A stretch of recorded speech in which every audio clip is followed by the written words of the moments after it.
नमस्कार मंडळी, मी सुवर्णा. स्वागत आहे तुमचं आपल्या यूट्यूब चॅनलवरती. शेवग्याच्या शेंगाचं झाड हे आयुर्वेदानुसार एक औषधी झाड मानलं जातं.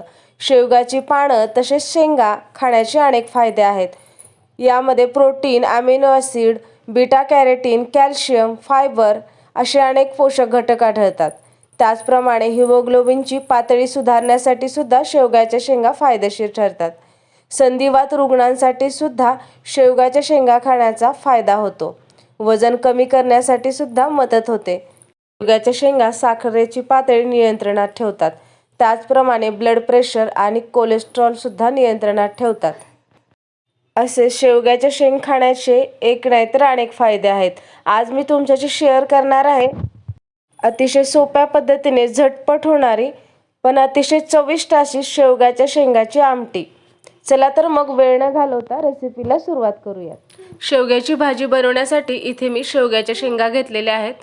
त्या शेंगा आपण छोट्या छोट्या पीसमध्ये कट करूया. कट करतानाच त्यावरची सालसुद्धा अशा पद्धतीने काढून घेऊयात.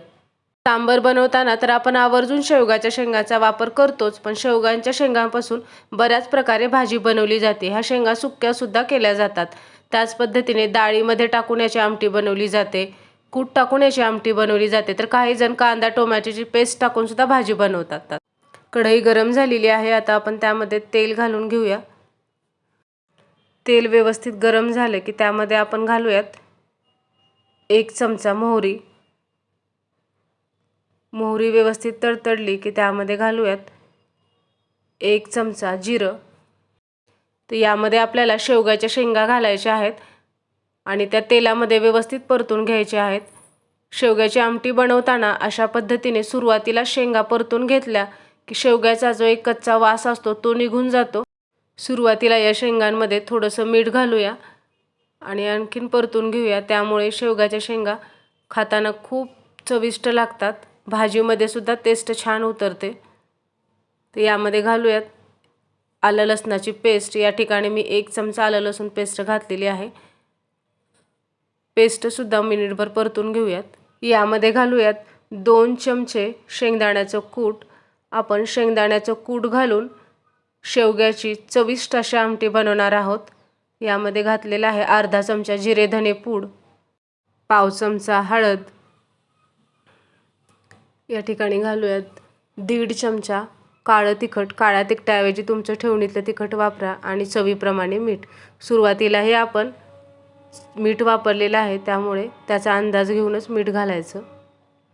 मसाला व्यवस्थित परतून घ्यायचा. अशा पद्धतीने शेंगदाण्याचं कूट, मसाला आणि शेंगा व्यवस्थित परतून घेतल्या की आपली भाजीसुद्धा मग खूप चविष्ट होते. तर यामध्ये ॲड करत आहोत आपण गरम पाणी. तुम्हाला आमटी कितपत घट्ट पातळ हवी यानुसार तुम्ही गरम पाणी किती घालायचं ते ठरवा. गरम पाणी घातल्यानंतर व्यवस्थित हलवून घ्यायची भाजी आणि अशा पद्धतीने ताट झाकून 7 ते 8 मिनिट शेंगा व्यवस्थित शिजू द्यायच्या. ताट पूर्ण झाकायचं नाही, थोडंसं उघडं ठेवायचं. अशा पद्धतीने 7 ते 8 मिनिटं झाल्यानंतर एकदा शेंगा शिजल्यात का चेक करायचं. शक्यतो शेंगा 7 ते 8 मिनिटामध्ये शिजतात. जर तुमच्या शेंगा शिजलेल्या नसतील तर मग तुम्ही आणखीन 2 मिनिटं ठेवू शकता. इथे पहा शेंगा शिजलेल्या आहेत. आता यामध्ये घालूयात आपण बारीक चिरलेली कोथिंबीर. आपली चविष्ट अशी शेवग्याच्या शेंगांची आमटी तयार झालेली आहे.